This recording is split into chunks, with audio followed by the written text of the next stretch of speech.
ছেলে বিদেশ যাচ্ছে। বাবা সকাল থেকে চুপ। মা কাঁদছেন। আত্মীয়রা এসেছেন। সবাই কথা বলছেন, শুধু বাবা একটা কথাও বলছেন না। এয়ারপোর্টে যাওয়ার আগে ছেলে বাবার পায়ে হাত দিল। বাবা মাথায় হাত রাখলেন। তারপর শুধু একটাই কথা বললেন, খেয়ে নিস, এটুকুই, খেয়ে নিস। ছেলে ভাবল, এত বড় বিদায়ে বাবা শুধু এটুকুই বললেন।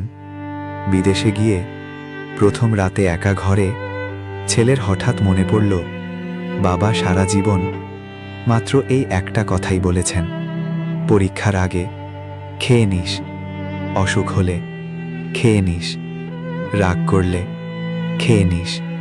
বাবার কাছে ভালোবাসার ভাষা ছিল একটাই, খেয়ে নিস।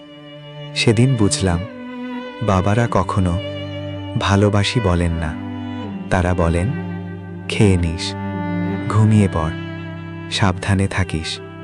এগুলোই তাদের ভালোবাসার অন্য নাম।